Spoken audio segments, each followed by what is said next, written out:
Okay, today we can talk about something interesting, algorithms.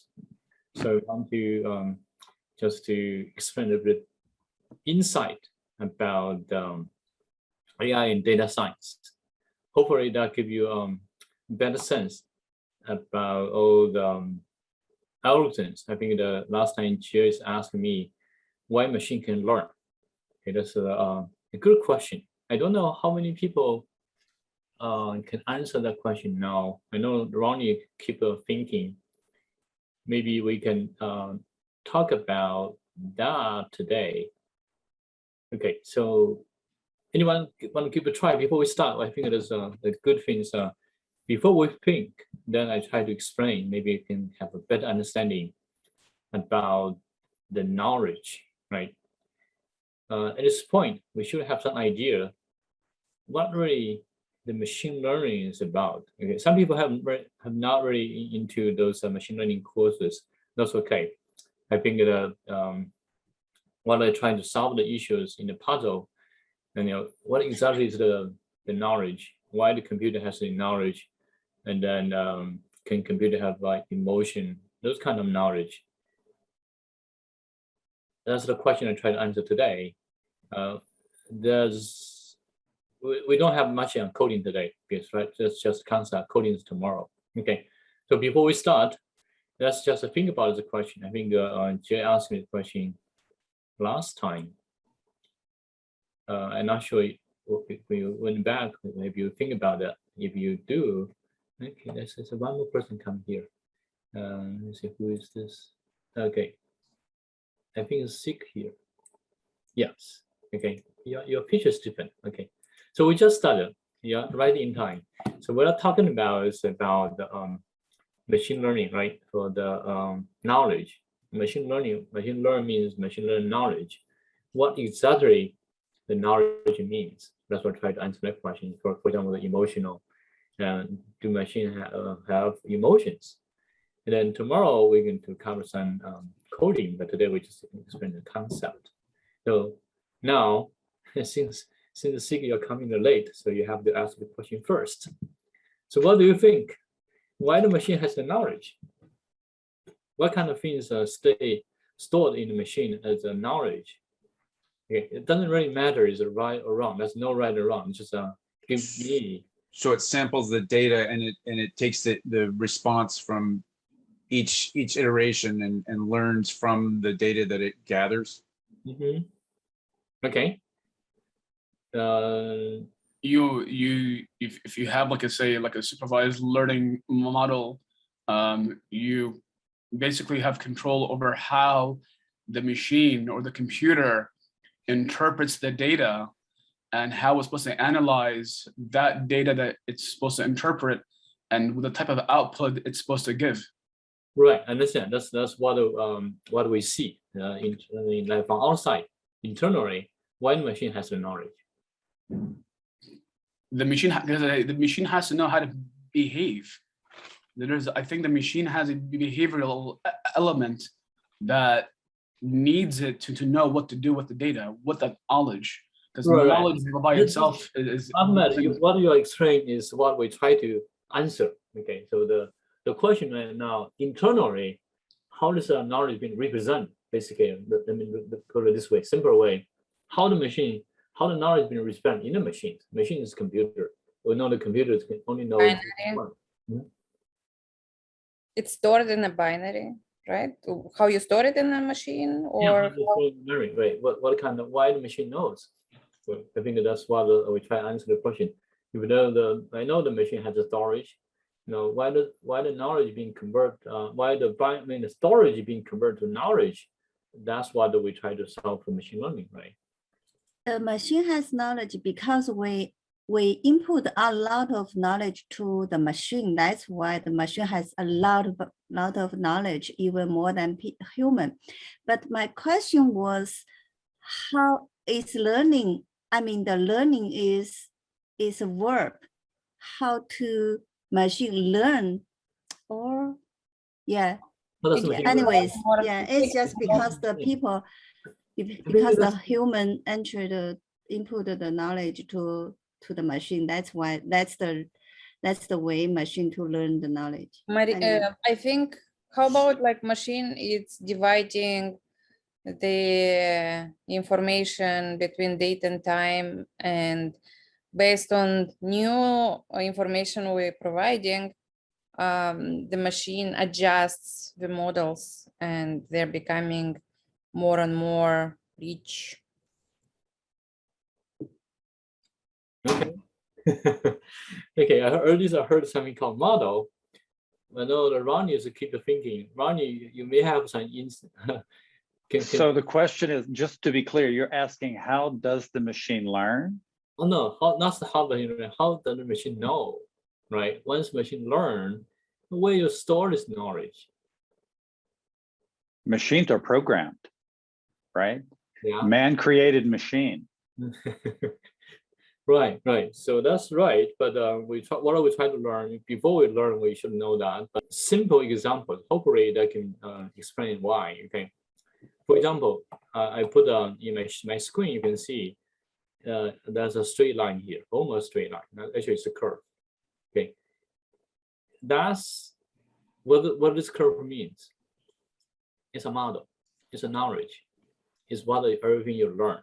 If I say the X is my input, Y is my output, then this line is my knowledge. Okay, this line is also called, like Natalia said, okay, this is a model. Basically, whenever you give me X, I will give you a Y, right? So that's if I draw something here. So that's very simple way of explaining. If this is a Y, this is an X, right? This is an X, this is a Y. If my X is input, that just simply means if I have input, I know the Y. Okay, so this line is the result of learning. So now all of a sudden, I told you, okay, now this machine, if the machine I have this is mathematically, this is a model. We can use this model. If I type this in here, basically you can say shape. This could be a model like this, right? So just a Y equals maybe there's a coefficient 5x plus 4. Okay, so that's the knowledge,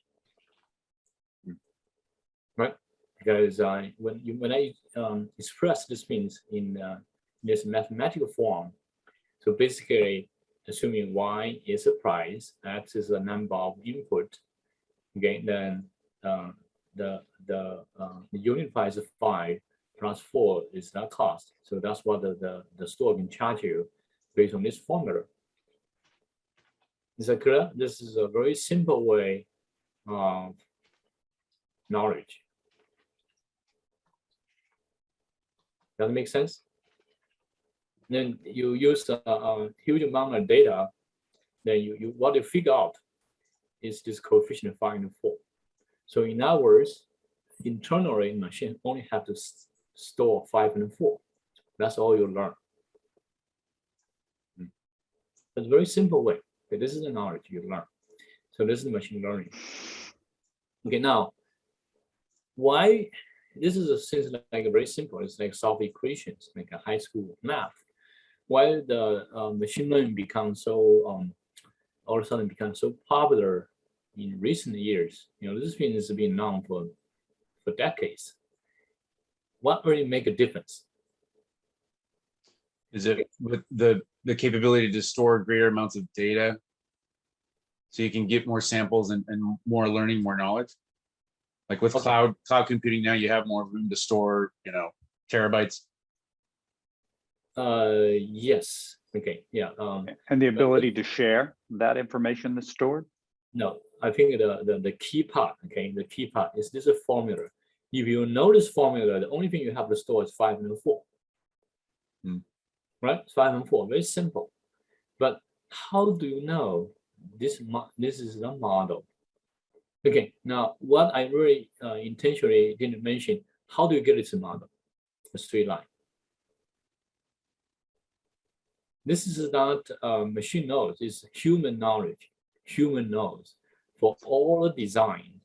Doesn't matter it's a motor or whatever, anything you are aware of in the past, mechanical design, any other airplane design, they have many formulas. So those formulas is the human knowledge. Not necessarily everything you have is a straight line. Straight line is a very simple model. But in the world, in reality, how many things you can really represent by a straight line or almost a straight line? Very, very limited. Some of them could be very complex formula, like economic models. That's why if you learn Econ 101 or any the econ models, so you can see there's a lot of models. Some models very, very complex, like weather models, very, very complex. So those models, it's not just a straight line, but they are models. As long as you have the data to figure out the parameters, 5 and 4 are called parameters, then you have the knowledge.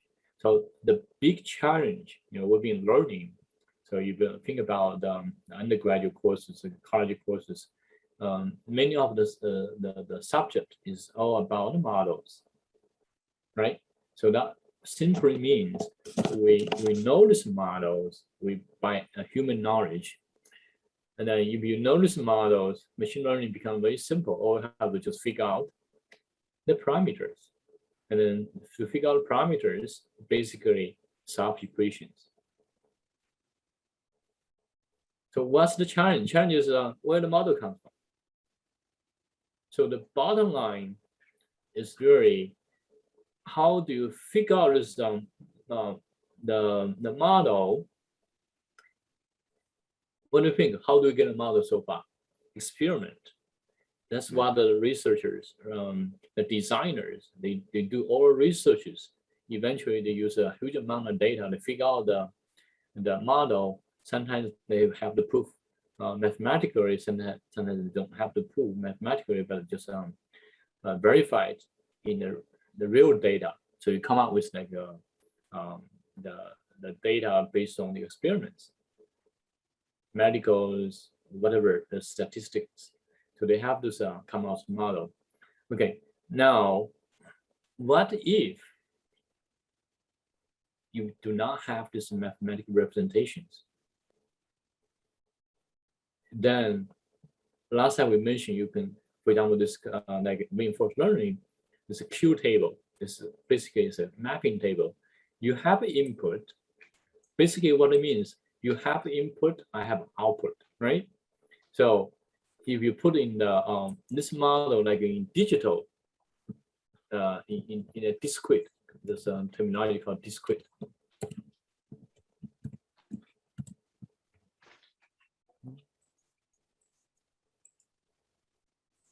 Okay, so that's what not well discrete. ETE. Is IT? No, ETE. Discrete. Yeah. Sorry, at the end. Yeah. And then one, finishing with an E. Oh, discrete. Okay. Yes, there you go. Discrete form. Okay. So basically, this is a discrete form. So what do I mean by discrete form? Discrete form means I do not have a closed form. Closed form is a mathematical form. I have a table form. Okay. So when I have a table form means I have input, I have output. Same thing. But this is a continuous form. Continuous form, you have infinite input output. But any interval, you have infinite number of things. But then computer cannot be continuous. Computer has to be digital form. Digital form means discrete form. So in discrete form is always a table. Table means you have a specific input and specific output. So that's what I think the Siku mentioned, right? So now you have a huge amount of data. The data is not just input. You have input, you have observations, output, input, output, input, output. So how big is the input? It's called a space. The terminology called space. The size, the bigger the size of space, the more input you have. Okay. doesn't matter what kind of input, anything you can represent in digital form, then you can put in the binaries. And output, same thing. Okay, you can put in either in binary or you represent, and this say that it uses symbols, but internally it's still binary. Okay, more binary digit, the bigger the size is, right? As I said, in this case, I have a 3-digit. Basically, the size of the input is 8. If you have a 4-digit, the size is 16. So the size of the input determines the size, and depending on how large the possibilities of the input size. We try to explain this a few times now. So basically, in a discrete form, it's just a table. Table, you have input, you have output.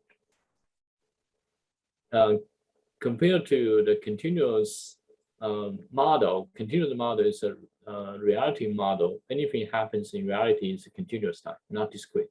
Anything happens in computers is discrete. And in discrete, you always represent by by binaries. So then the number of digits represent how big the size will be. Okay, so this is a basic concept. So what's the challenge? In this is in a reality, we may not come up with this closed form modeling. Means I may not come up with the closed form model because, for example, Google search, right? How are you going to represent the Google search in this area? What kind of model you can say in different age group, what things they are interested. Can you come up with a model for that, like the mathematical model? You cannot, but you have statistical numbers. Okay, those we call the discrete form. So we do have the table. We do have this the numbers, the data.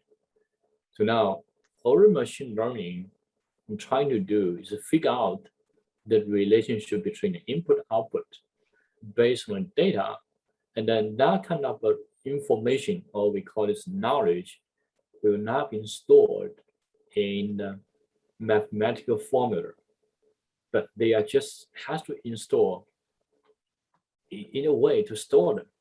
So how do we store them?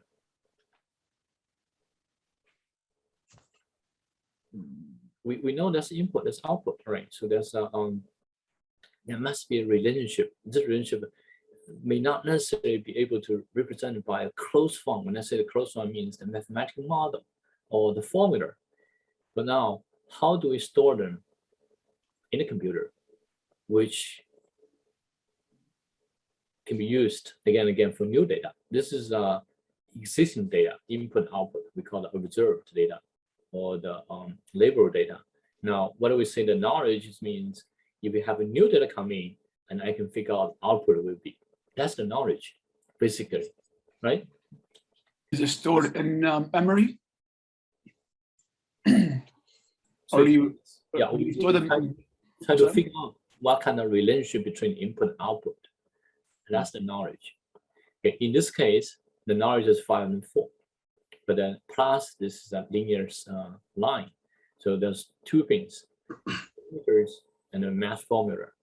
And that's the now I do not have the math formula. Do I still have a way to store this knowledge? You're storing it as the output. In other words, with each iteration, you get another outcome or another output. That's called inference. Yeah, so there's no iteration. Just input, you give me a new input, I give you output. Okay. Okay. The iterations in the learning period. Learning period means try to figure out the parameters 5 and 4. This is the learning period. So this is what we've been talking about all the time. We can use neural networks. Okay. Okay. So I will finish here. Let me see. Do I have a neural network? Okay. In this case, right? You have an input. You have an output. Okay. All of the knowledge being converted to the parameters, or we say the weight in each edges or the lines. So that's what we're doing here. Okay, this is we mentioned before. There's different form of the neural networks. So you have an input layer, you have an output layer, right? So then in the middle is hidden layers. Remember we're talking already about those things. This model is basically your knowledge. Okay, so what's included in this knowledge? Number of neurons, how they're being laid out, how many layers, how many neurons, but more importantly, what's the weight in each edge? So whenever you have an input, you get an output. Okay, if we do not use these neural networks, if we use this table, can we do that? Okay, now I just assume I don't have a neural, it's just like a brute force. I have all input and I have an output there. Does that work?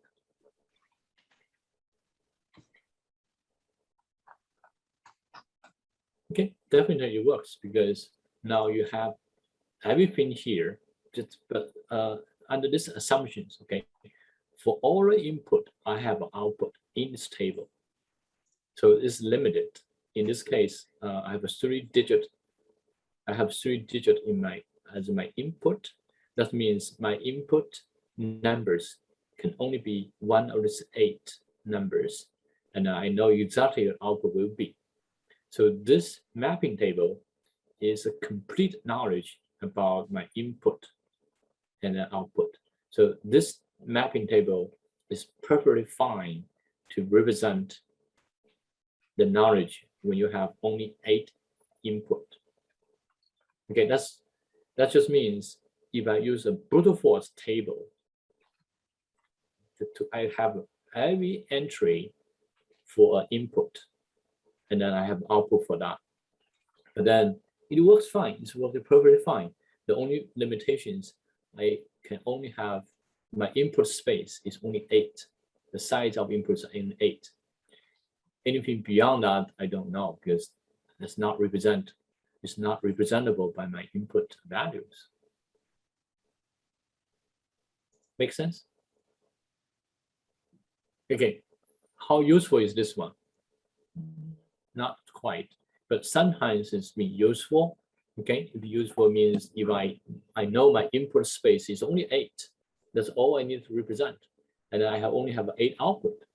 That's perfectly fine because now you have perfect knowledge about everything you want to input, and it doesn't matter what you put in. I know what output will be. So if you have such a small case, a table is good enough. So you can see the mapping table in the coding has been used a lot of times. If we do the exactly coding, this kind of mapping table is one of the techniques they use, but only limitations, the size are limited. So in reality, what's the input size? I think last time Ahmed calculated only like 6 by 7 chess. Then you can calculate how many input you needed, right? There's like some billion or trillion numbers. So now you can imagine anything in reality, this mapping table, the storage, the brute force will fail because the input space is too big. Glenn, can I clarify your number 8? You're mentioning all you need is 8. Where are the 8? Which 8? I'm referring to this mapping table in my screen. There's only 8 entries. I didn't list all of them. I did 1, 2, 3, 4, 5, but I just ignore something in between. So it's like A, B, C, D, E, F, G, right? E, F, G. H, Yeah, up to 8, H. Yeah. So it's 8. Yeah, just 8. This is only 3 digits for input. Okay. So that's where 8 comes from because it was not clear that. So you Because probably you need have to the ... infinity, right? So And that's just like a 011, 100, 101, 110, 111. Yeah, and his last input is H. So A through H is 8. Yeah, that's only 8 numbers here. Mm. Okay, hope that's clear now. So that's this is called the mapping table, and a lot of time it's like Terigons. You remember the Terigons, right? Terigons, they can use like English. You have 26 letters. Each letter you can map into code. Then you can use a table to represent the 26 letters. Then your entry is 26 letters, 26 entries. So in this case, works perfect fine. That's a one-to-one mapping. But now in realities, anything, anyone give me examples, and then I still can use a mapping table to model you, to model the screen. But then the challenge is the size is too big. Okay, now back to my original questions. What about emotions? Do you think that emotions can also map by this mapping table? Well, in theory, you can, right? Why not? You just try to make each emotions as one entry, so you can have a like an infinity number of emotions. For each of them, I can put in the entry tables and then to use something to represent it. It still works, right? So you can say my face expressions. Okay, this is also an image. It's an image and represent different levels. You can have an infinite number of levels. It just is not practical.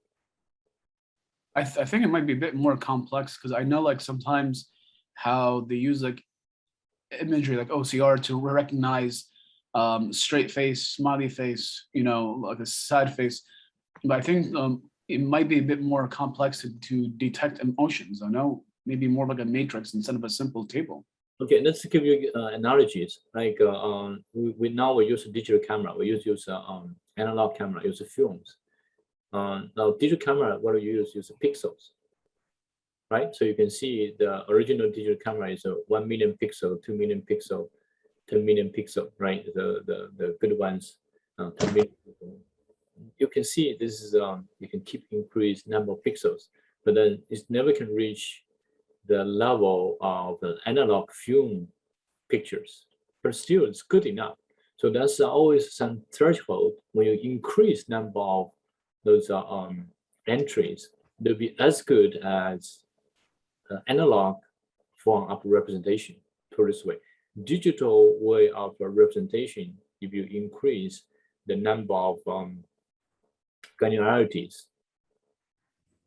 like the films, right? The take photos. If you increase from what, and remember the original digital camera is like 1 million pixels. Well, this is just a 1 million resolutions. Now you go to 10 millions. I think the early stage, they're even less than 1 million. But 1 million is considered a high end already. I think the first camera is 1 million. Okay, so that's kind of things you can imagine. The granularities, in reality, it's always continuous time, analog, but in the computer era, everything is discrete. But then you can increase this granularities at some point. You will think that's good enough to close to the analog form. So that's lead to one big topic, big data. So you need lots of data. And then when you use a lot of data, this kind of brute force of table things, okay, table mapping, this brute force modeling, it works, but it's not practical. So that's why we have this the neural networks. The neural networks, you should imagine this way, because I cannot or impossible to use big table to represent input-output relationship. So let's put in a neural network in between. That's all. Okay, so back to the emotional questions. So emotion, same thing. I think at some point, maybe there's some threshold, you will reach enough number of entries to represent an emotion. Maybe you cannot even tell the difference between the real emotions, or is a computerized digital form of emotions, it's discrete and continuous, become merged. It's like the digital photos and analog photos. Everything now is digital, but from human eyes, you probably will not be able to see the difference. Will that make sense to everyone? Okay, so that's basic ideas about model for learning. Okay, that's the reason in recent years, two things really make the machine learning really a hot topic. Once we have data, second, we have the computing power. Third things, we have invented neural networks. Neural networks become a genetic model, which does not need you to have like this kind of model. This is called a mathematical model, closed form mathematical model. For anything, all I have to apply to is a neural network model. Just apply, just design certain layers and neurons. It will work reasonably good. A lot of research is doing is just to study how many neurons you need, how many layers you want, and it's become a trade-off between the accuracy and computer complexity. The bigger the model, definitely it becomes more accurate the model will be. That's at least to solve one thing. As long as the assumption is you have enough data, you have sufficient computing power, you can create a model now.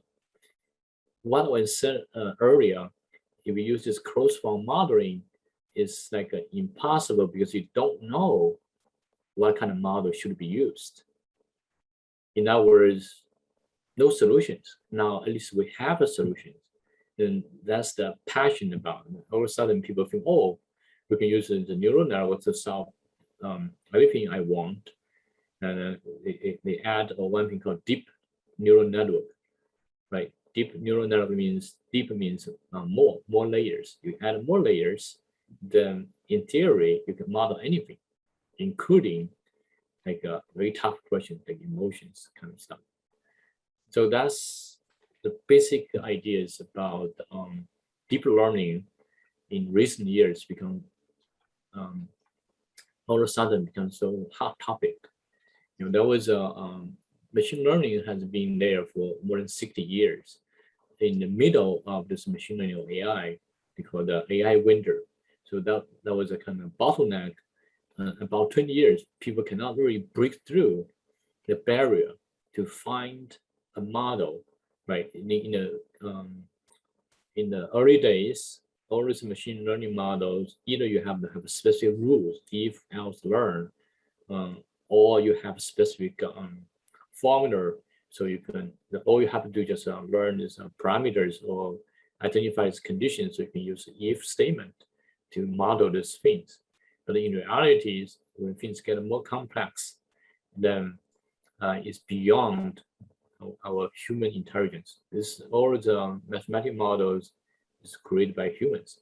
If a human cannot understand what's going on, you cannot come out with a formula.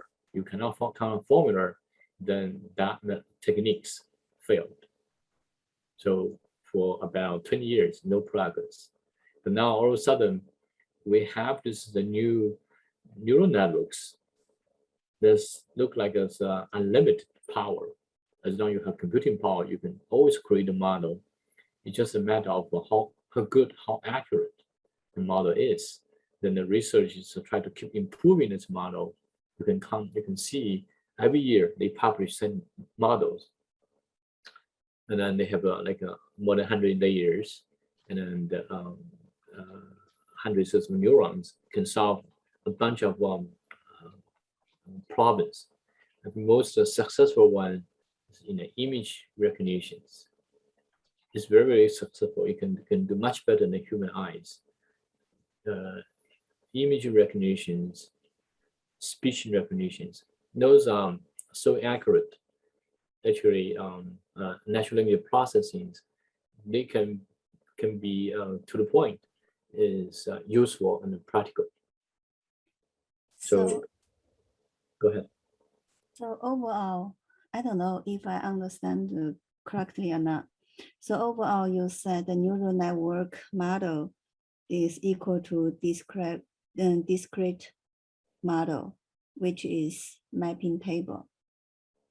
No, Is- not the equivalent. It's just to solve the problem, the size is too big. Not equivalent. It's just mapping table is an accurate model. You have one input and output, it's 100% accuracy. The neural networks is not 100%. It's always with some like 80% or 90% accuracy. So it's an approximate model. It's like your human brain. It's a good simulation of a human brains with the neurons. We call it neurons, but actually it's not a human brain neurons. It's the mechanism is different. But then that's something people found, okay, we can use this kind of model to represent the relationship between input and output. They give you a very good representation of the relationship. So that's what the neural net is about. Okay, now I hope this concept is clear to you. The second thing I want to do is how do we figure out these parameters, right? So in this case, 5 and 4 is parameters. You solve these parameters, use this if you memorize the linear algebra, this just solve this linear algebra equations, you get 5 and 4. If you have 5 and 4, all you have to do is you have 2 equations. You can solve that. 2 set of data. Okay. Now, and I want to go a little bit deep into solve these equations. The equations we're talking about here is not like as simple as one equation. We're talking about is like a neural networks equations here, right? So those are neural network equations. You can see even like with such a simple neural networks, there are numerous of lines here. Each line represents one parameter, or you have to solve. So it's not easy work to do. We have to come up with strategy. It's called algorithms. So this algorithm is called the gradient descent. Gradient descent. So what the gradient descent means, we're talking about this all the time, but nobody really tried to explain that. That's why I try to explain it here. Okay. What this curve means, this is a 3-dimensional curve. It's 2-dimensional, it's a line. So this can be represent the errors. Okay, when we use this neural networks, that basically means you cannot be 100% accurate. There must be some error. The error can be big and can seem small, depends on your parameters. You choose different set of parameters, then you can reduce that error. So what we are trying to do to solve these equations here, this equation can be 100% accurate, but in reality, we cannot do that. Since we are neural net modeling, it's 2 things you have to remember. One is non-linear. Second, they have millions of parameters. To solve them, it's not as easy as we solve a linear equation like here. You probably can do that by hand. But to solve these equations, okay, so we need to have a strategy. So the strategy is called the gradient descent. So what's the gradient? Gradients are derivatives. When I mentioned derivatives, kind of a little bit silent. Oh, Do you still remember derivatives? been a while. Hmm? It's been a Correct. while. Okay. Correct. Been a while. Yeah. Yeah. Ronnie, what's They the deal with the stock market, right? huh? Stock You're market. in financial terms all the time. No, mass derivatives. Who else still memorize derivatives? We find someone who knows could be the youngest one. Okay, what's the derivatives? Nobody can find. Calculus. Wait, what is a derivative? Wait, Professor, are you asking what is a derivative or what is the What's derivative? the derivative? Yeah, what's derivatives? The derivative is the derivative is a pricing is a pricing mechanism of an underlying asset or of an underlying object or whatever. We're talking about math, Ahmed. Well, it's the function you perform in calculus to get the derivative. Yes, I'm thinking about options. Yeah, I'm thinking about Yeah. something that's derived from another asset. we are talking you- about the math. Okay, nothing to I do with apologize. dots. Okay, derivatives is the slope. If in 2 dimensions, basically derivative is a slope. Oh. Same thing here. Okay, so in reality, I used to see examples, right? Gradients is the primary optimization neural networks to optimize the neural network's performance, reducing the network's loss and the loss error rate. So basically, this is an error function. Now you can see the error function by different parameters. They have different error and loss. So what we try to do to find the minimum or the optimum performance, the minimum loss. So you have to find the lowest point. So the gradient descent starts at a place of high loss through the multiple iterations. Eventually, you go to the best, okay, performance or the optimal weight configurations. That's what the gradient descent means. And then I try to explain to you a little bit more. Okay, in the 2-dimensional, what this gradient means, what this derivative means. In 2-dimensional, it's the slope. I think Sig has the idea. It's the slope. What's the slope of a curve? The derivative. It's a derivative, right? Okay, it's Yeah. a derivative. Okay, so now you can see in this case, if I have this curve, in each point, and that's the derivative. The derivative basically means a curve. Okay, now that's the fundamental for computer algorithms. In each iterations, you try to reduce the error or the loss. That's what I'm doing. So we do not know, okay, in this case, we do not know the parameters. What are you going to do? You start from somewhere. Where you start? Anywhere. You keep it random numbers. For example, you start with a 0, 1 or 0. Doesn't really matter. So all you have to do, you calculate the derivatives at that point, and then that point points to the direction to lower the loss. Okay, so then you take a step, move to that direction, and calculate again, and calculate the loss again. So keep doing that at a point. Eventually, you will reach the best solution you can get. That's what I try to do. Okay, is that clear now? So we do not know the answers of all the parameters. These parameters was mentioned earlier, so knowledge.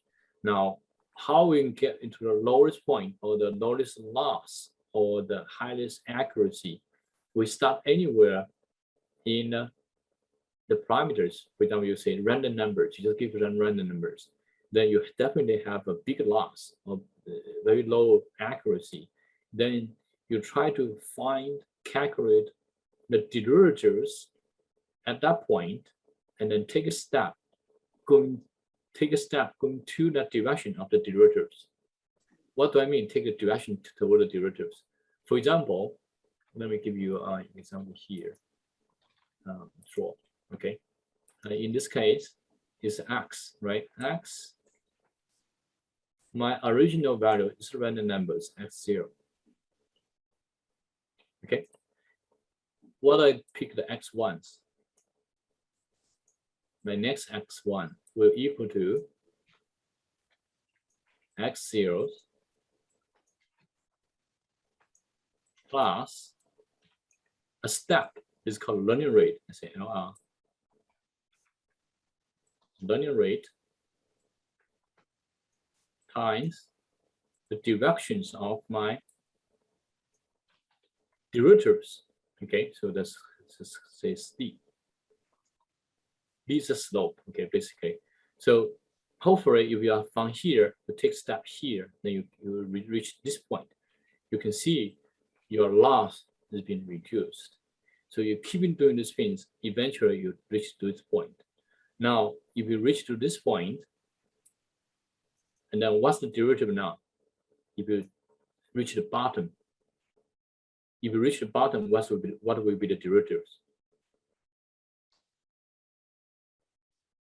0. Yes, Ronnie, you got it right. That I'm like Siri, I can repeat what I hear. okay. Now, if the D is 0, that means you don't move anywhere. So you reach the optimum. So small is always better than big, or depends? Small learning rate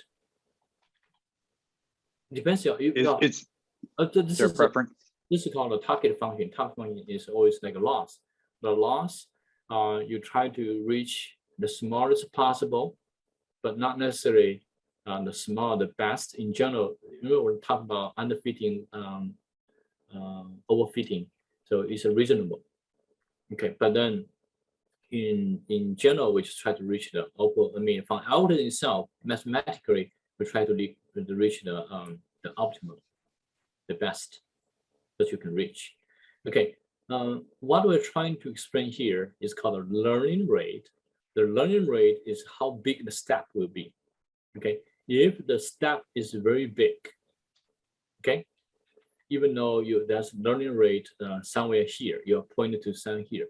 If the rate is a very big learning rate, you can easily go. We call the not convergent. You can go back and forth because you keep going back and forth. You never can reach the end, the lowest point.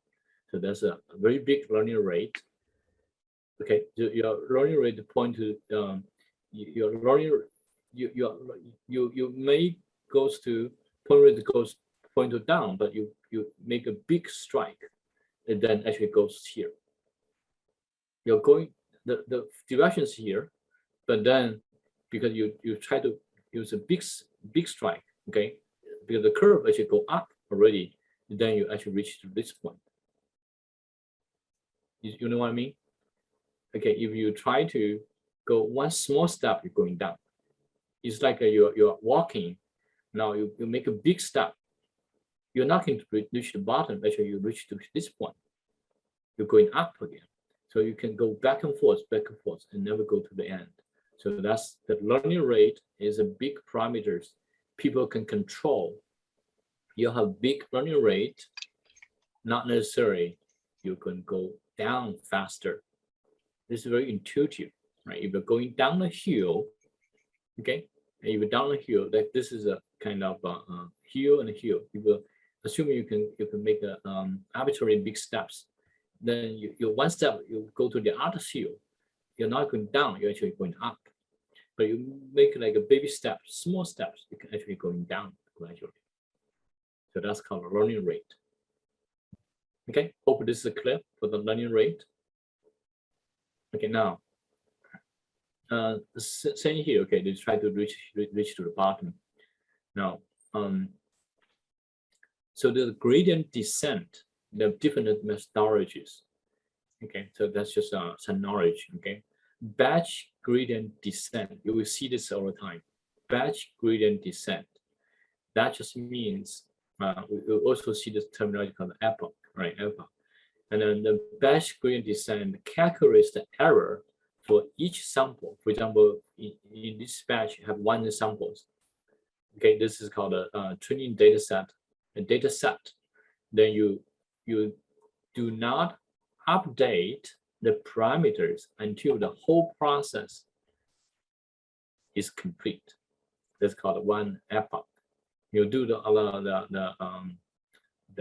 coding in the class. You see the professor. They keep talking about how many epochs it goes through.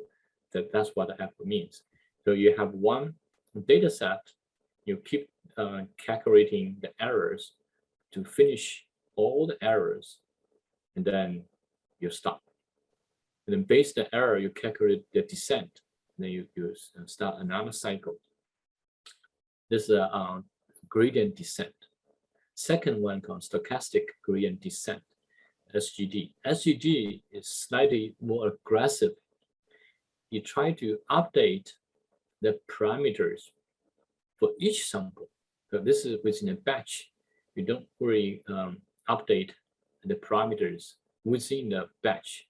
Here, you just try to update every single calculation of the samples. Very aggressive, but not necessarily be better than the batch gradient descent. This is very aggressive. So with the combination of these two, it's called the mini batch gradient descent. That means for example, I have 100 samples. I divide them into 10 mini batches. Each batch has 10 samples. In each 10 samples, I use batch gradient descent. But once I finish this mini batch calculations, I update the parameters.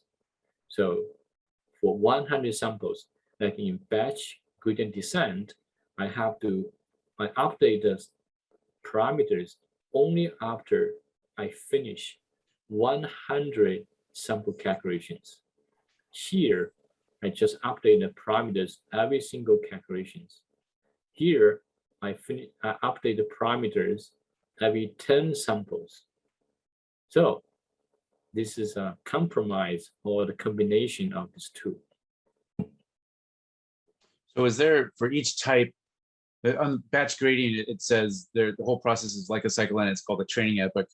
Is the term training epoch, is that only applies to batch gradient descent, not the other two? Yeah, also everything is called the epoch. Okay, just whenever finish the one batch is called one epoch. Okay. The batch, this one is very simple. For example, you have 100 samples, right? One is a one epoch. Mm-hmm. Here, 100 samples you do like each time you update the samples, then it's a 100 epoch. Here's okay. Okay. And is the middle word, is that stochastic or stochastic, or how do you say that? Stochastic. Stochastic. Okay. Stochastic means, what stuff means? Ronnie, what do you think? Stochastic. Yeah, I have looked that up, but I would have to do it again for you.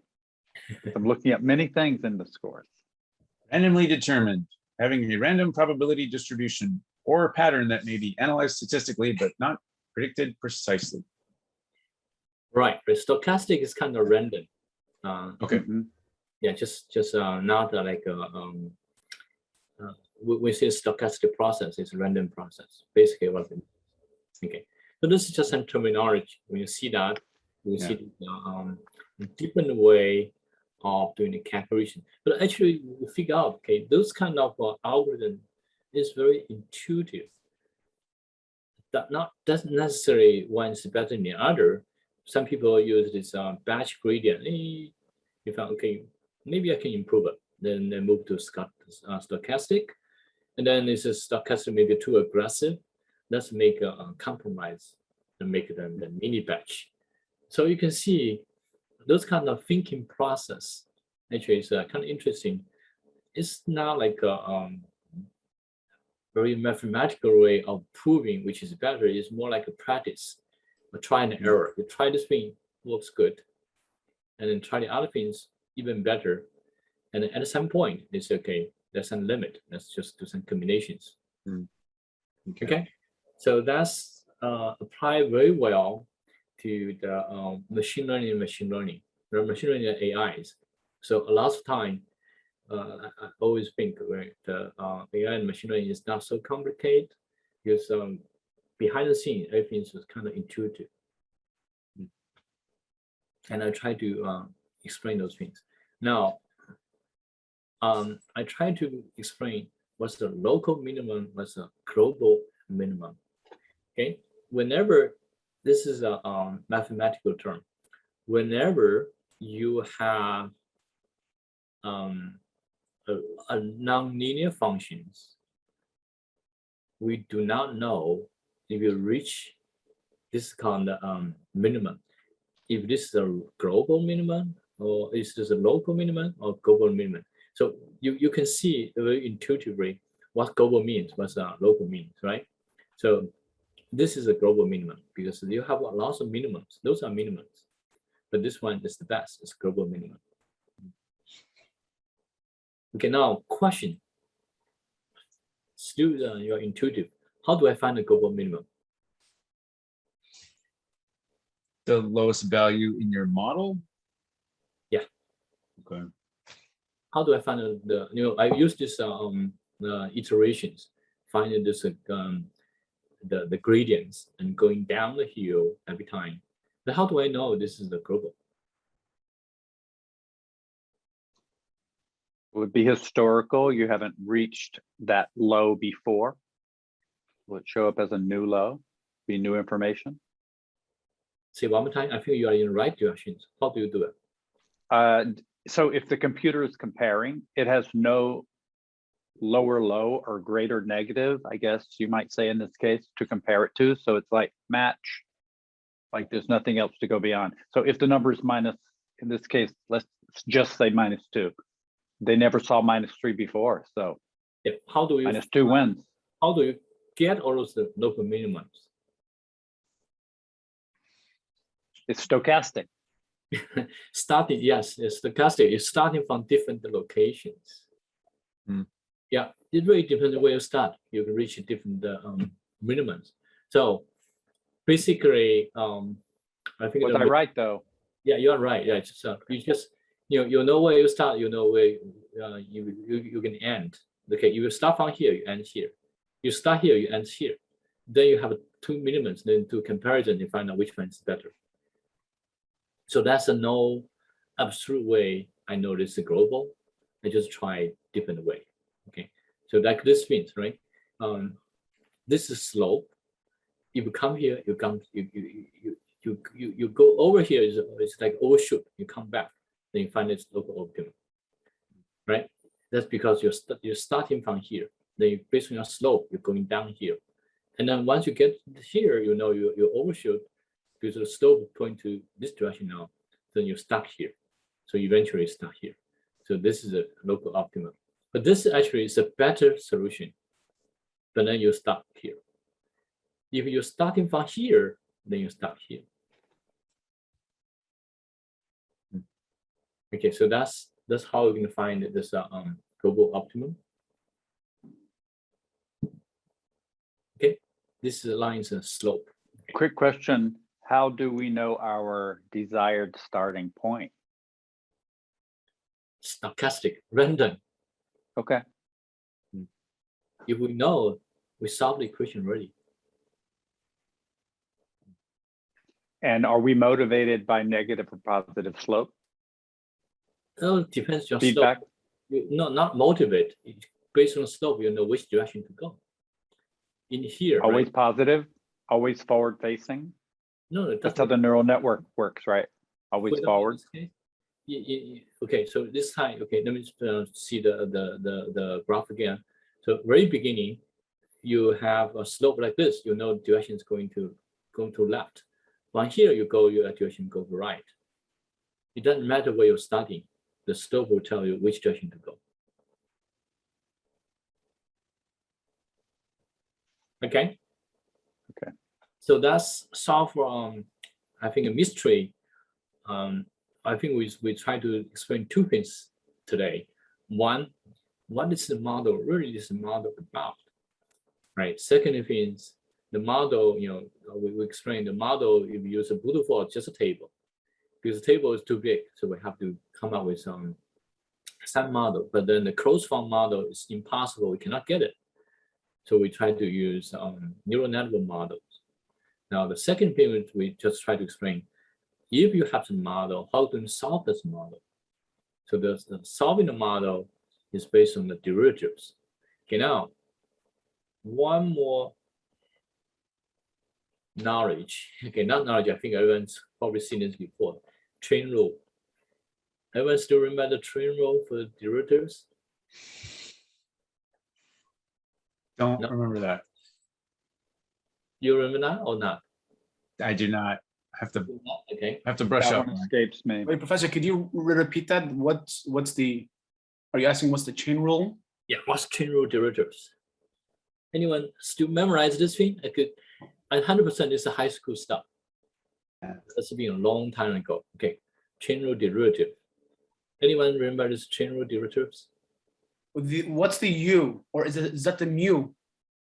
dy over dx equals dy times du over du times, is that times, right? Is it dy over du times du over dx? Yeah, that's a multiplications. So What's this the u then? So is that mu? is u, right? U. So basically, the chain rule means if, okay, y is function of x, right? But then you can do this way. Let me try to explain this way. I think we probably forgot for these things. So if y is a function of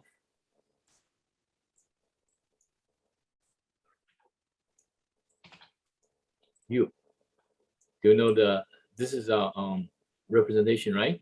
U is a function of x. Then now I try to calculate the derivative y over x called dy dx. Okay, this derivatives. So what we do, what we can get from derivatives? I think Jean has been silent for a while. What's the dy dx? I think it's not for high school. I think it's in college. Not in the US. In US, high school have all the derivatives. Is it d? Does it equal d equals y times x? No, dy dx basically means the derivatives of y over x. If you or y respect to x, that's the terminology. Okay. So basically, if you are if this is a y, this is x, and then if the function is like this, and then dy dx is a straight line, the slope. This slope is dy dx.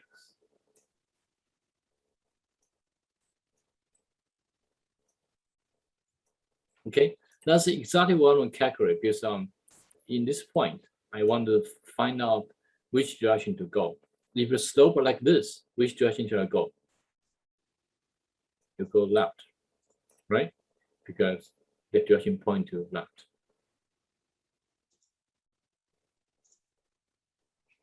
Okay, now why we use this chain rule dy du? Because now, assuming the function of this is the function we have.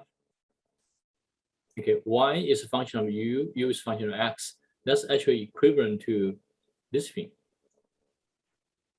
Okay, this is called a hidden layer. So y is my output, x is my input.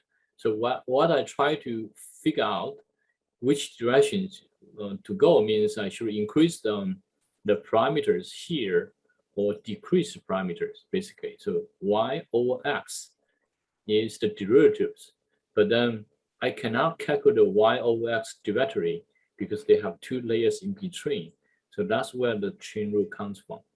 So the chain rule comes from I calculate the derivatives by layers. Okay, so this is 2 layers. Okay, this is what the chain rule means. Okay, now, if this is not really so challenging, I can do real calculations. Can we do that? I hope this is clear, okay?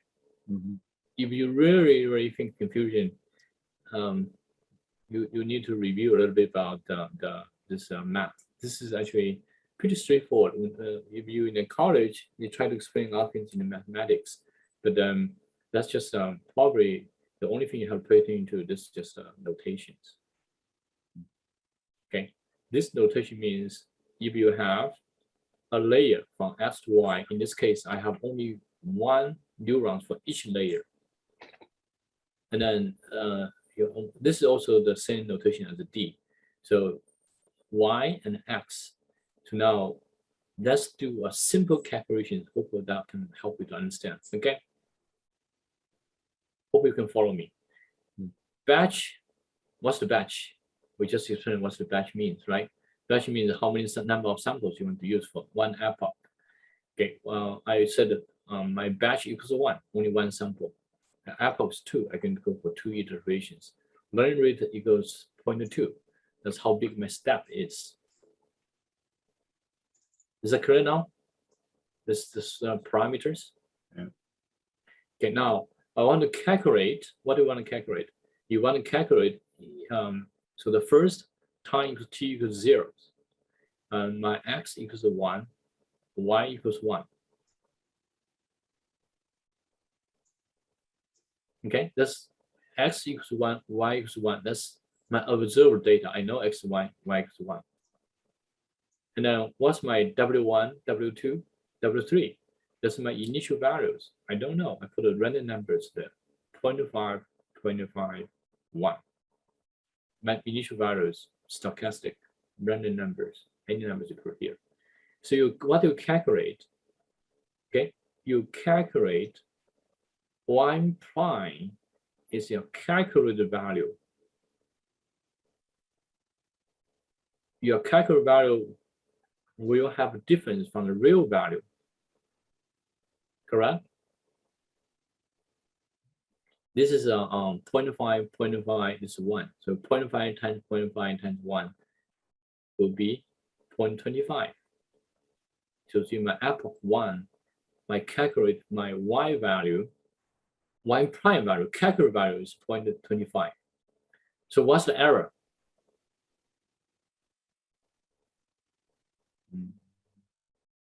My observer is 1, I calculate 0.25.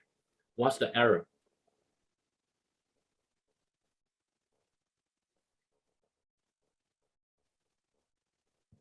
Six, what's the error? Is that 0.0 or 0.5? Oh, No. oh, there, yeah, 0.75. Okay. Okay, that's my error.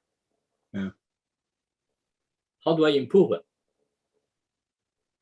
What do I improve? W1, W2, W3. Okay, so if you want to go through this mathematical formula, it's okay. But basically, I want to calculate the derivatives. This is my derivatives. Okay, I calculate the derivatives. So now in epoch 2, t equals 1. Okay, my W1 will be my 0.5 plus my learning rate 0.2 times my derivatives, which will be 0.6. My W2 with my original value 0.5 plus 0.2 my learning rate times my derivative again 0.5 equals 0.6. And then my W3, this is my W3, because my initial value of 1 plus 0.2 times 0.25. This is again, this is my derivatives. So I got 1.05. Then I calculated my 1 prime again, and I got the number is 0.378. What's my error? Now error is 0.622. So now you can see after 2 epochs, my error has been reduced. The reason being reduced because I calculate these derivatives. My derivatives calculations here look like people forgot about the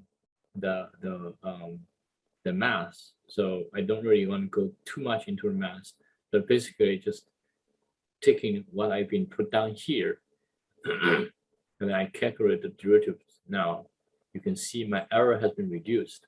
Now you can imagine after a few epochs, my error will be reduced to the range I can accept. And I'm sorry, maybe you covered it, but I missed it. As far as the, why are we calling it backwards propagation? What's backwards about it? Okay, very good question. Okay, save that question now. Okay, Okay. explain that to you. And then at this point, we go calculations is from x times w1 times w2 times w3. It's called forward calculations. When we do the derivatives, I go backward. Okay. Okay. On y to w3, w3 to w2, w2 to w1. This is called backward calculations. But why we do backward, I will explain that later. But now you can see if you do x1 times w1 times w times 3, this is called forward calculations. But when calculate the derivatives, is going backward, called backward propagations. Let's just explain the terminology. I haven't really show you why. Okay. Okay. Now let's focus on these calculations. Is this To be clear, could I ask? So when going forward, are we calling that a propagation? It's just not a backwards one? calculation, backward propagation? We're not Yeah, but with the red dots, W1, W2, W3, we're going forward. Is that still called a propagation? Neurons. Got it. Is neurons. Okay. Whenever you see red dots, always neurons. Okay, thanks. When we see this arrow, give you a directions. This arrow, can you see this arrow here? Absolutely. Okay. Now you're going the same way as the arrows is forward, against the arrows backward. Okay. Now let me ask this question now. Is this calculation clear? It is clear. I need to go over it again. So, I mean, I could not teach this back to you right now, but I have to go through it and review a bit, but it is clear the way you described it. Okay. Okay. Only Sig is clear. How about other people? After Now, that, I would ditto what Sig said. And now, what should we do with this information we now have? well, we do this is depends on how many epoch you specify. I can reduce the error each epoch, at least to the point I can accept it. And is this all just reinforcing machine learning? Like at the point there's no error, that's your final answer? We never go to 100%. It always go to good enough. Got it. Right. That's what I explained to you last time. Good fitting, overfitting, and underfitting. Underfitting means error too big. Overfitting, when the learning samples is perfect match, is overfitting. Good fitting in between. Okay. Hopefully this calculation give you this is a concrete example. It tells you what exactly what you're doing. Otherwise, you just see the computer showing all of the epoch and the error could be reducing. Doesn't really give you a lot of insight. I use a very simple example and do hand calculation to let you know okay how this is being done. All of things done internally with the library provided, but then you really have to understand how this is being calculated. Okay, this is examples, more complex examples for other people. I think mine is a simplified example.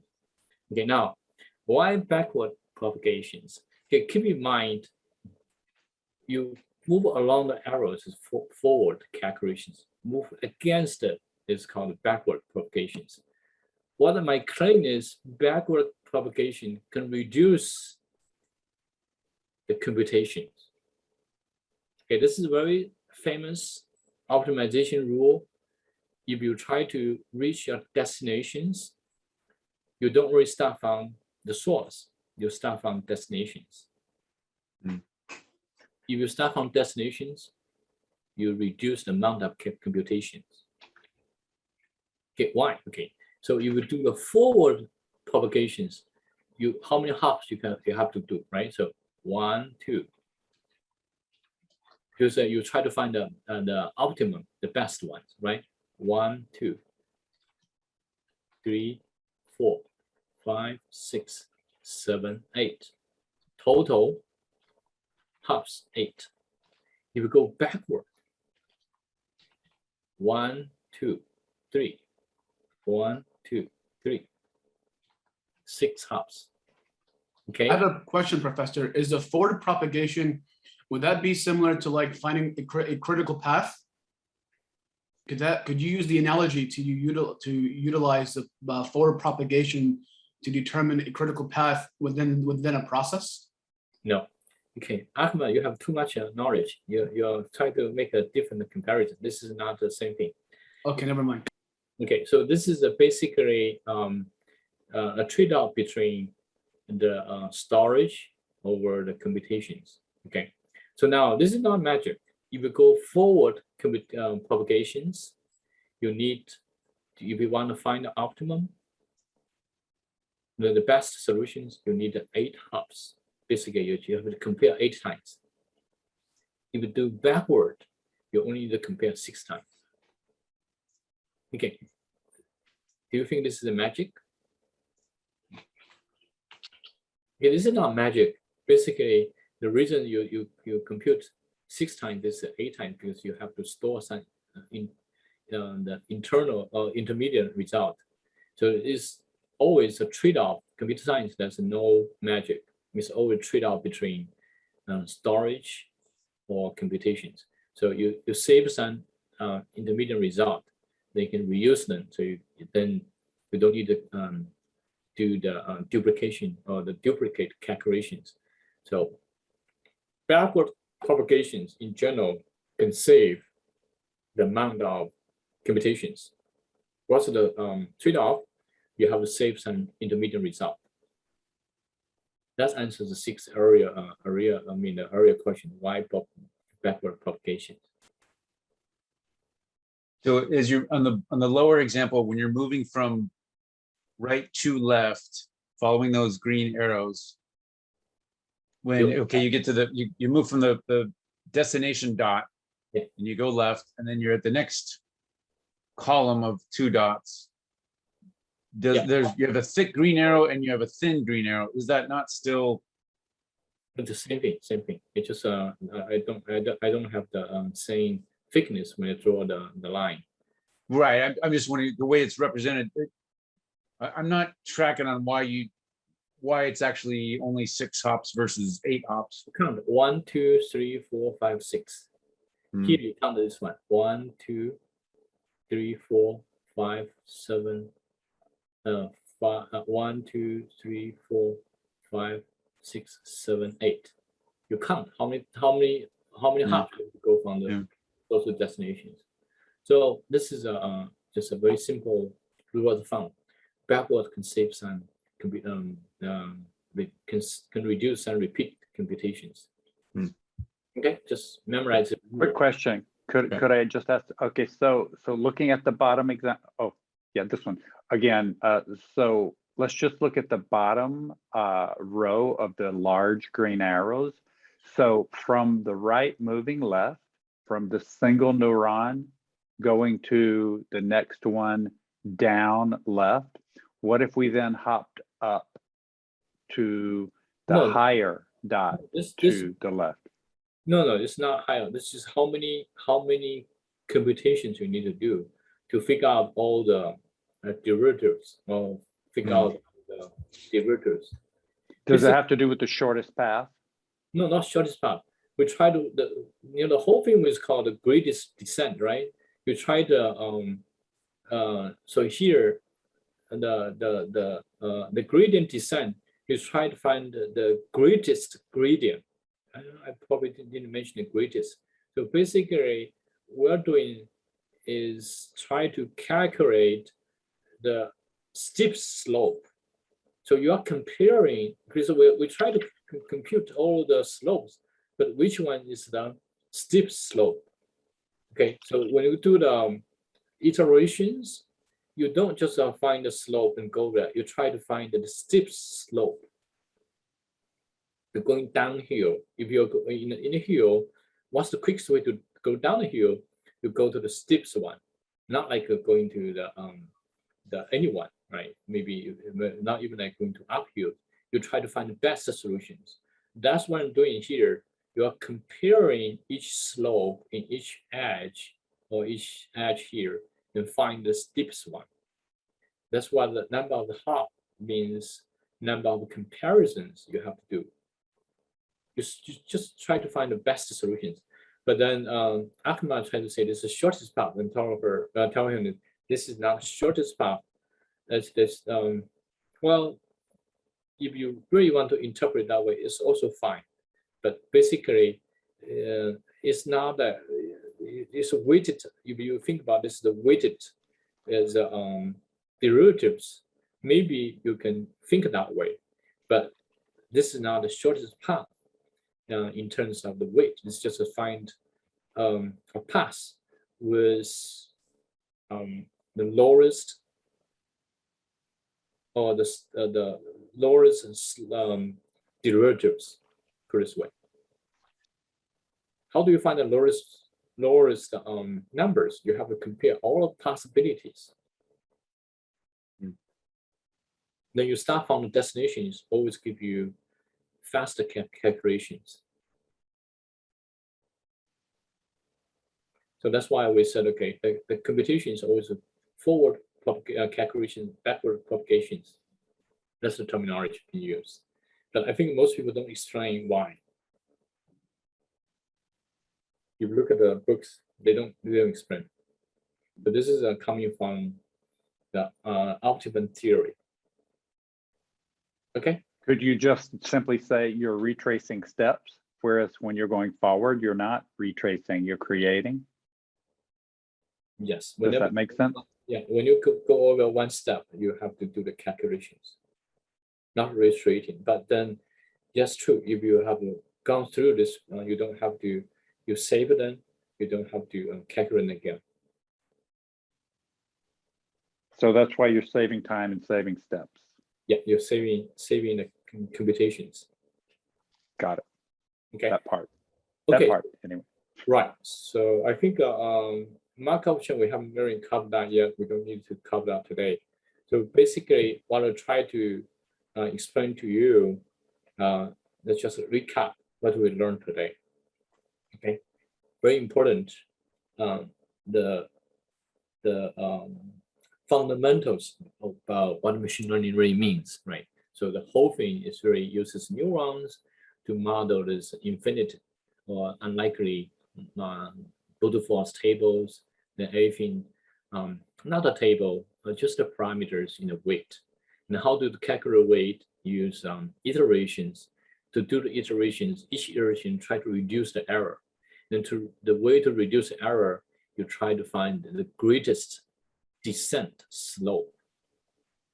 Greatest descent is the terminology.